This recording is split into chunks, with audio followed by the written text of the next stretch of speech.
Welcome back. Let's do a few more two-transversal proportionality theorem. All right, so is CD parallel to EF?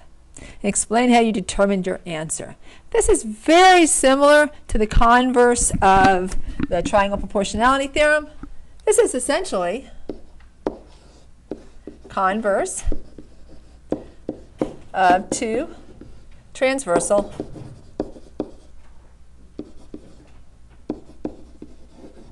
proportionality theorem. All right, so now we're just going the other way. All right, so we're going from, with the two transversal proportionality theorem, we go from the parallel lines to find the segments. With the converse, we're going to go from the segments to figure out if they're parallel. All right, so we have two parts. Part A, we have to determine if our ratios are the same. Remember, we go down one side and then the other. So this is one. Right? And then here's our other side, and then we match up the ones across. Right? So down the first segment, we have KL. So KL is KL to L, a lot of letters there, LM, in the same proportion as PO to ON. Right? So let's plug in the values. KL is 3.02 and LM is 4.02.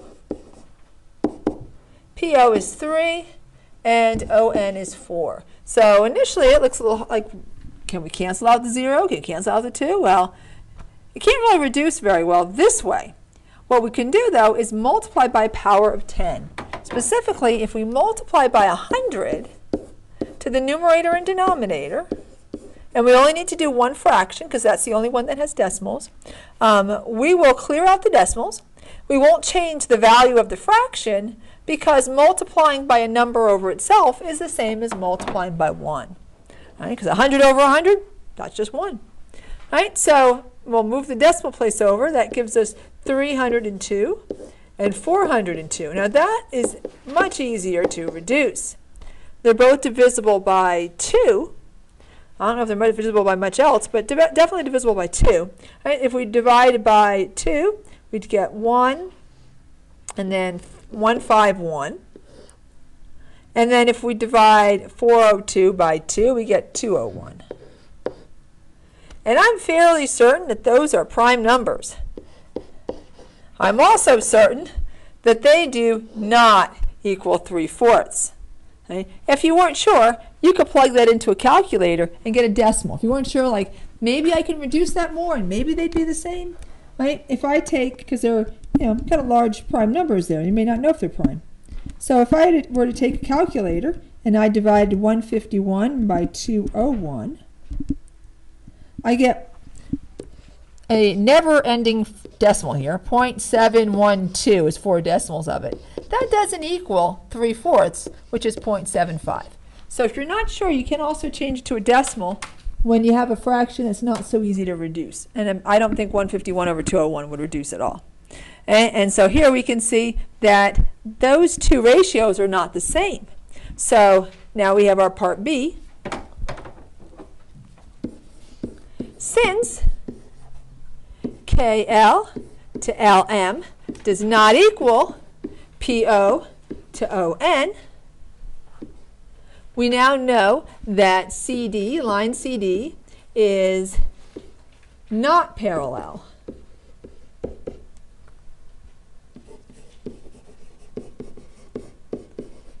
to our other line is EF, using the converse of two transversal proportionality theorem. So very much like using the converse of triangle proportionality theorem, except now it's two transversals. And I'm just going to abbreviate. And there we go. All right, so these lines are not parallel because our proportion didn't hold. Let's try another problem. All right, we want to find the value of x. All right, here we know the lines are parallel. All right, so since we know the lines are parallel using the two transversal proportionality theorem, this ratio to this ratio is going to be the same as this ratio to this ratio. And as always, we match up the ones opposite one another. Can't write this one in letters because, well, I have no points up here. So we'll just go right to the values. So 5x to 3x is equal to x plus 12 to 12. You cannot reduce the x plus 12 and 12. Right? So you can't reduce in a sum or difference.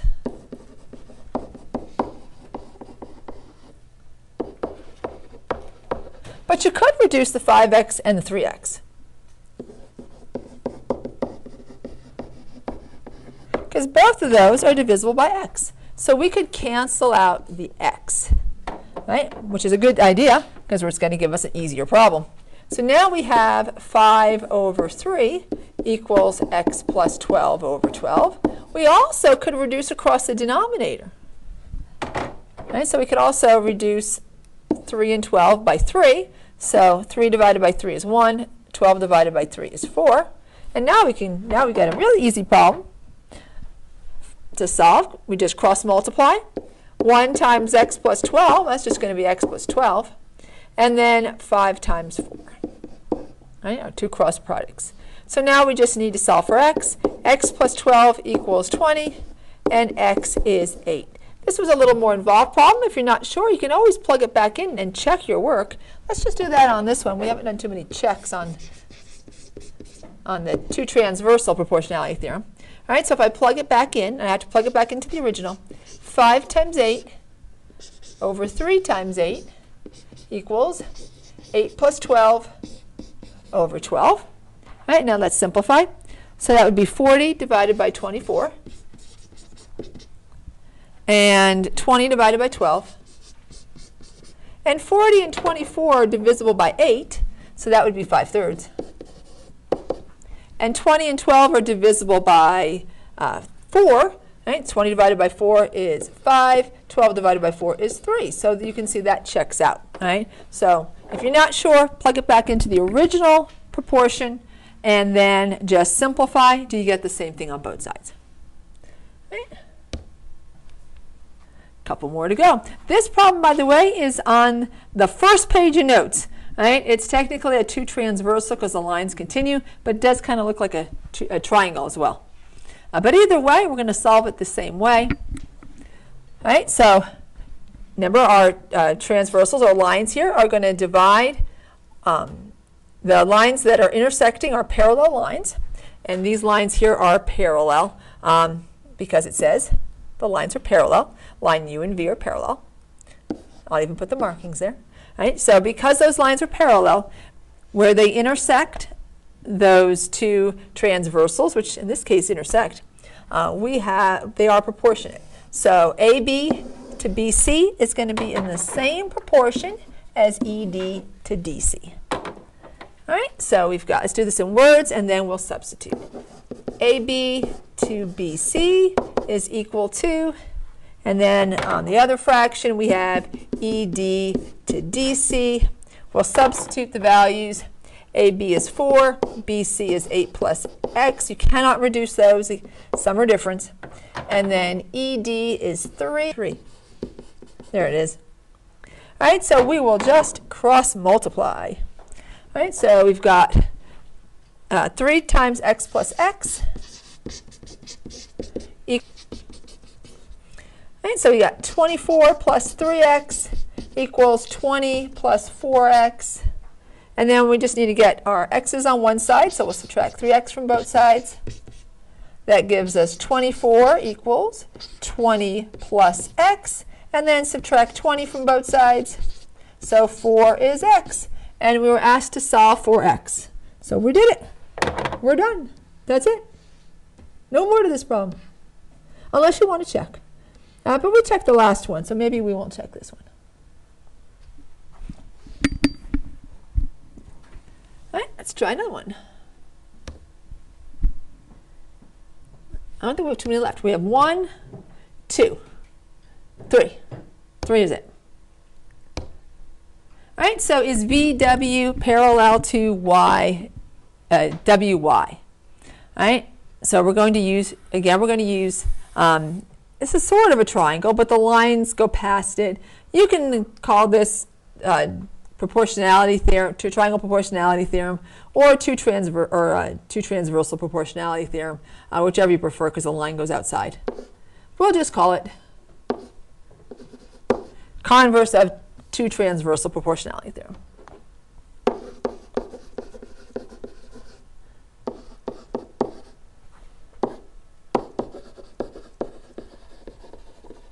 All right, and so let's set it up and see if it works out.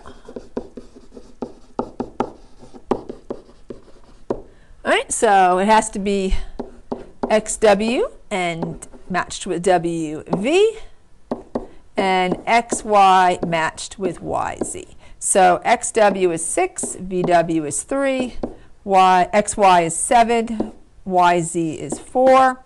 6 over 3 reduces to 2. 7/4 doesn't reduce, and it's definitely not equal to 2. 8/4 is equal to 2. So these two are not parallel. So VZ is not parallel. I'll make that a line. VZ is not parallel. Actually, let me put the ratio first. I kind of like that format. So since xw to wv does not equal xy to yz, line VZ is not parallel to WY, line WY, using the converse of two transversal, and I'm going to abbreviate, see if I can fit it in here, proportionality, there it goes, proportionality theorem. And what happened to my H? I got TM. I want THM, that's the abbreviation for theorem. All right, so these lines are not parallel because the proportion didn't hold. Let's try another one. We've had two no's. Maybe this one will be a yes. All right, is DE parallel to AC? All right, again, we're going to use, we got our two parts. We have to find our ratios, and then we have to explain our results. All right, so we'll match up BD with DA, BE with EC. Notice we go down one, right? And then we go down the other. And we match up the ones across. All right, let's plug in the values. BD is 3y, DA is y, BE is 3x, EC is x. We can reduce the y's and the x's. Right? These will cancel out. Those y's cancel, the x's cancel, and we're just left with 3 equals 3. And 3 certainly does equal 3. So since, this is our second part here, since BD to DA equals BE to EC, line DE, and technically actually that is a segment, is parallel to AC, and this one is definitely a triangle. So let's call it a converse of triangle proportionality theorem. They're so closely related that if you said two transversal proportionality theorem, you're not technically all that wrong.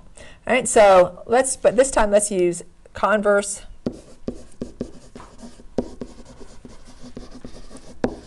of triangle proportionality theorem. So because that ratio holds, BD to DA is equal to BE to EC, line DE is parallel to AC using the converse of triangle proportionality theorem. And another problem is done. Yay! Let's do the last one. One more problem. All right, so we're just going to find some measures. And I wanted to come back to these because these two problems have something in common. And that is we cannot use triangle proportionality theorem. All right, so you cannot use triangle proportionality theorem,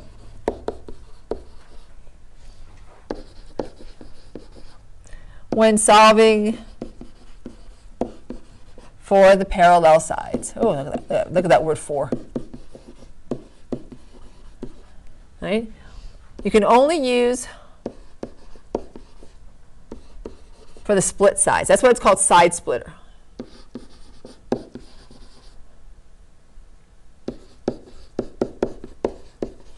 All right, so and here we're solving for CG. That's not one of the split sides. Here we're using these two. All right, those are the parallel sides. Right, because we're told here TR and PQ are parallel. Right, we can't use the parallel sides, only the split sides. And we don't know PT and we don't know TS. All right, so this goes right back to solving using similar triangles. All right, so we have two overlapping triangles in both cases here. DE corresponds with the side of the large triangle, which is EC. And then DF corresponds with CG. All right, so DE is 6. EC is 6 plus 9, that's 15. DF is 7, and we're solving for CG. We could reduce 6 and 15 are divisible by 3. That would be 2 over 5. And then cross multiply. 2x is equal to 7 times 5. So 2x equals 35. You can either make your answer, when you divide by 2, 35 halves, or a 17.5. Either is fine. Right? But you can't use side splitter. Right? You'll get a wrong answer. Right? So you have to make sure if you're solving for one of the split sides, or you're solving with, if you're solving for one of the parallel sides, or you're solving with the parallel sides, you have to solve using similar triangles. All right? So solve using similar triangles whenever one triangle in the proportion, or one side in the proportion, is a parallel side.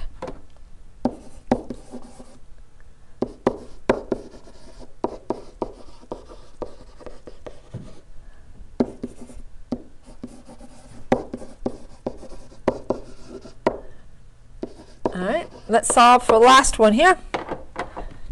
All right, so we have SR corresponds with SQ, and then the two parallel sides. SR is in the small triangle, TR is in the small triangle, SQ is in the large triangle, PQ is in the large triangle. So SR is 6, SQ is, this would be 6 plus X. Actually, oops, I want to keep the colors here. This would be 6 plus X. So we have 6 over 6 plus X equals, and then TR is in the small triangle, right? Right, so we used a small and small. TR is 8, and PQ is 12. The only reducing we can do, we can reduce the 8 and the 12. They're divisible by 4, and so that would be 2 and 3. And actually, we can also reduce the 6's across. All right, so we can go across the numerator and divide both of those by 2, and then this would be 3, and this would be 1. So now we'll cross multiply. So we have, so we can squeeze this in here. Actually, I'll have to come over here. All right, so the rest of the problem comes over here. So we have 1 times 6 plus X equals 3 times 3. So that would just be 6 plus X equals 9. Subtract 6 from both sides, and X is 3. And there's our answer. All right? And you can check, just like you checked with the proportionality theorems, you can check similar triangles by just plugging it back in. Right? And we'll check this one just as a little practice. All right? So if I want to check, I plug it back into the original. So we have 6 over 6 plus 3 equals 8 over 12. That would be 6 over 9 and 8 over 12. We know 6 over 9 reduces to 2/3 because we reduced that when we were solving, right? We divided 8 and 12 by 4, and we got 2 over 3. And 6 over 9, they're both divisible by 3, and that would reduce to 2 over 3. So you can see your answer checks out. Right? So there's a little practice after the podcast, and it's just checking whether you can recognize the corresponding parts, whether we're dealing with similar triangles, whether we're dealing with triangle proportionality theorem, or two transversal proportionality theorem. Thanks for watching. Bye for now.